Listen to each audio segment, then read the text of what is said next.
In September of 2017, the island of Puerto Rico, along with the Virgin Islands and other West Indies islands, were devastated by the deadly Category 5 Hurricane Maria.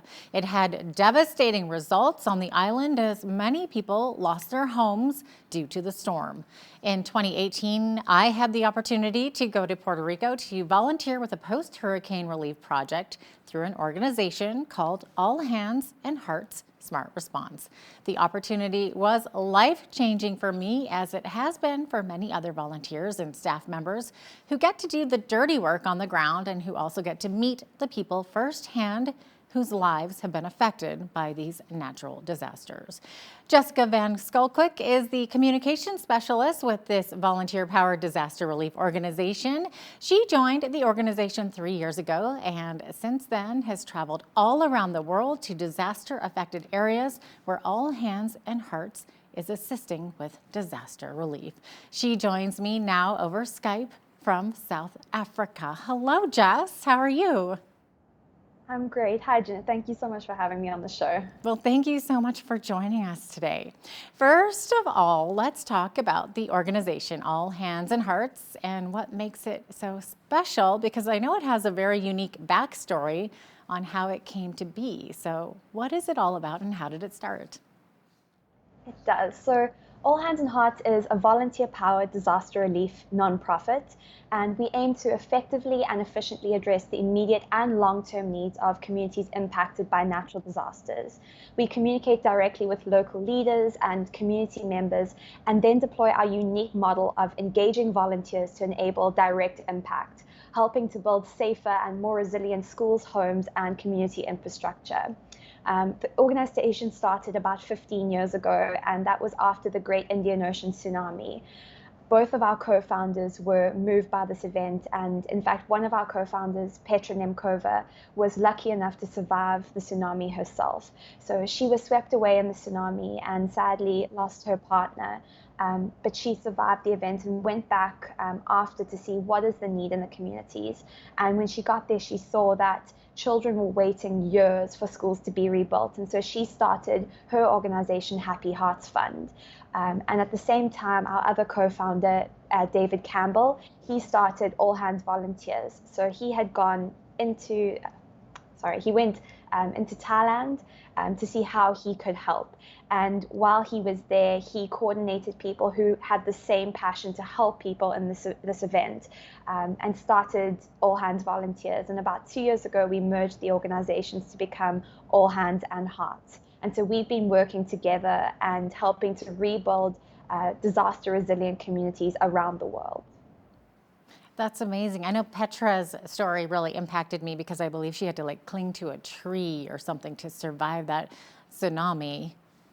Is that right? Yes, it is. So she was actually swept up into a palm tree and hung there for 8 hours with a broken pelvis while she waited to receive help. And a very kind-hearted man came and actually helped her out of the tree and got her the help that she needed. And he risked his life to save hers. And I think she's one of the strongest people that I've had the honor of meeting. Her heart is so for this organization and for people who are affected by these disasters. It's really remarkable to see how she dedicates her life to this work. That's incredible. Now, there's a unique volunteering model and smart response strategy to All Hands and Hearts. Why don't you tell us about that? Course. So as an organization, we've adopted this multifaceted relief model, which focuses on helping people recover faster through this smart response strategy. So smart response is about looking at the recovery process, not just as a one-faceted model of go and help now and leave, but it looks at how do we address needs at every point in that disaster management or post-disaster management effort. And so this strategy operates around 4 principles: response, recovery, resilience, and renewal. Our response phase is about supporting communities immediately after a disaster, and here we carefully listen to the community to identify what are their greatest needs, and then we effectively begin response work that creates a long-term action plan. With regards to recovery, we make long-term commitments to build disaster-resilient homes, schools, daycare facilities, community centers, really the hubs of every community. And within resilience, we lay out and construct disaster resilient buildings to code, ensuring that structures are stronger and more sustainable to weather any future disasters. And finally, relating to renewal, we live in the communities that we serve, and so we become a part of them. And this leads volunteers to uncover new ways to help, and that invariably brings fresh ideas and solutions. So this is going beyond rebuilding physical structures of a community. It's really helping to rebuild morale and get people out of a place where it's, it can seem like it's total despair. And in fact, these communities are so resilient themselves. It's the people themselves who are able to pull themselves out of it, and we're really just there to work alongside them and give them the support that they need. That really shows how the organization uplifts the communities that are impacted by these natural disasters. So I'm curious, what specifically do the staff and volunteers do once they are on the ground in these disaster affected areas? So we have a very, very unique model. When a disaster strikes, and we do what we call remote assessments. And so that is where our operations team will sit and get information in from partners who are already on the ground, from community members that we already have contacts with, to determine, is this actually an event that we need to respond to? Once we make a call, we send in what's called our DART team, so our disaster assessment response team.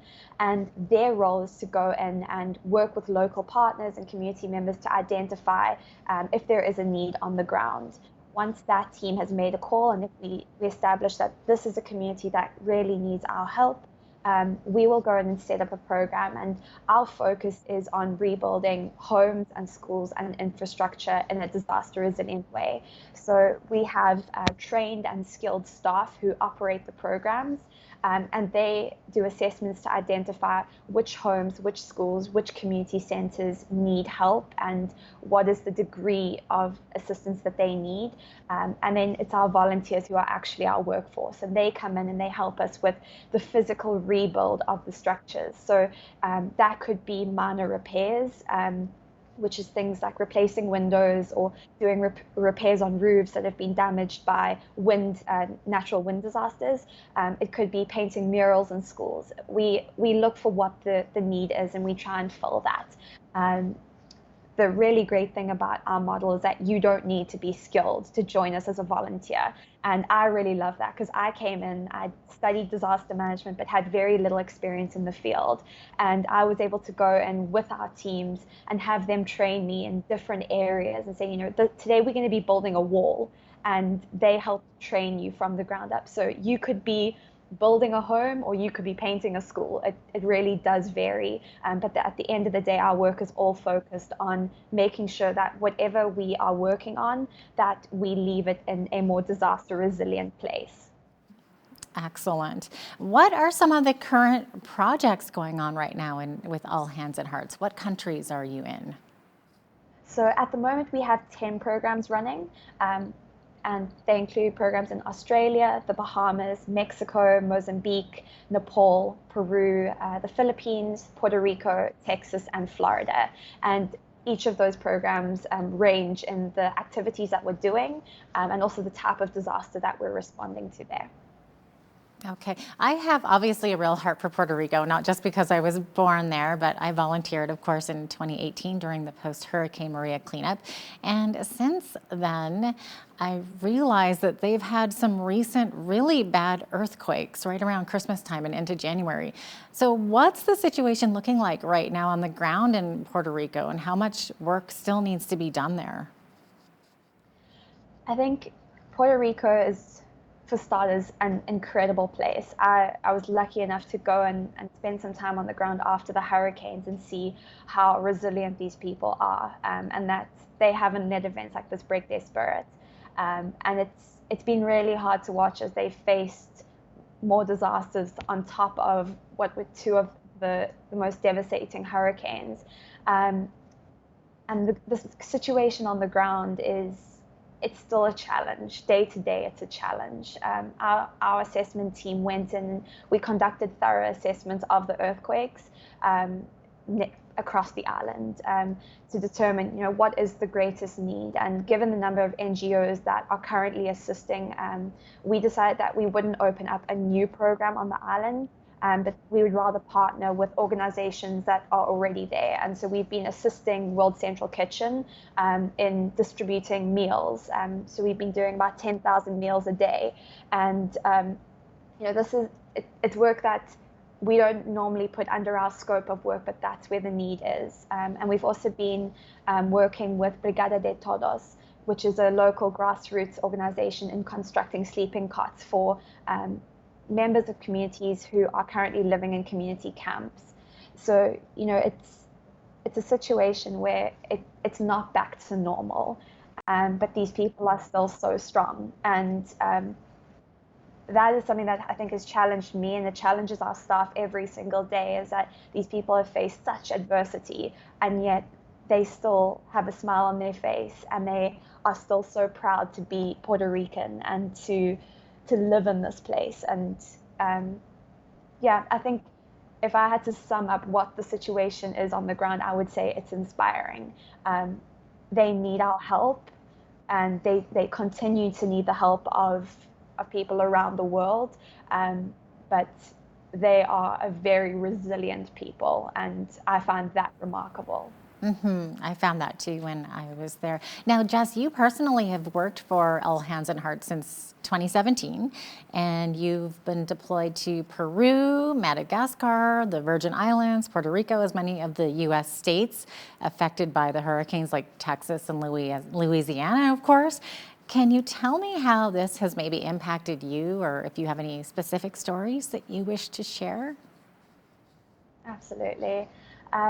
I feel extremely blessed to have been a part of this organization. I am extremely passionate about disaster management, and that's what I studied. And I really felt like this is my calling, if you want to call it that. And I joined the organization. They welcomed me with open arms and said, we're working all around the world. Where would you like to go right now? And so Peru was the first big program that I did. And I think the one thing that really stands out to me every time I go to program is the selflessness of the volunteers that I get to meet. I'd done a few US programs before Peru, but Peru was the big one in comparison to all the others. And it was the same welcoming, open energy that I got on the other programs, and the same resilience within the communities. And I think this organization has really helped to restore my hope in humanity. There's so much negativity going on right now in the media and around the world, and there's so many things that you can get quite doom and gloom. But All Hands on Heart is a place where people are selfless and they give their time. It's not just college students, it's CEOs, it's accountants, it's doctors and nurses who give up their annual leave to come and help people that they don't even know. And I think for me, that's really challenged me on a daily basis to remember that, we do this work because we want to help others. And yeah, it's a remarkable organization. We see some really heartbreaking stuff, but at the end of the day, I always leave feeling so filled with hope, and that there's a future that looks so bright for not just that community, but that every volunteer that walks through our doors is left with a really positive outlook and is uplifted by what they've been able to go through. That is incredibly inspiring. Thank you for sharing that. I'm just wondering, what can people do if they want to help out? Or I understand that the organization, faces different challenges. What sort of challenges does it face, and what can people do to help out? So I think the two biggest things as a nonprofit, we always need donations and we always need volunteers. At All Hands on Hearts, we believe that every individual should have the chance to volunteer if they feel that that's something that they want to do. And so we have a free and open door approach. Whether you are 18 or you're 80, if you've worked your whole life in construction or you have no experience at all, we really don't mind. You are always welcome. And so we believe that, there's so much strength in diversity. And so we welcome people of every race, religion, national origin, ability, sex, gender identity, sexual orientation, or age. It doesn't matter who you are. If you feel compelled to volunteer, we would love to have you. And with regards to donations, that is how we fund our programs. So I'm really proud to say that 96 cents of every dollar that we receive goes directly to our programs. And so that means that we've been able to achieve a 4-star charity navigator rating, which there's very few charities that are able to achieve that. And so that's something that we really pride ourselves in, because we are for the programs. And so, I would encourage you, if you can't volunteer, please donate. It's a cause that's very near and dear to my heart, and I'm fortunate enough to work for the organization. Well, you are a very inspiring woman. Jess, thank you so much for joining me today, and thank you for the work that you do to help make the world a better place. Thank you so much for having me today, Jeanette. I really appreciate it. That was Jess Van Schalkwyk with All Hands and Hearts, a Smart Response. We'll have more on BCN coming up following this short break.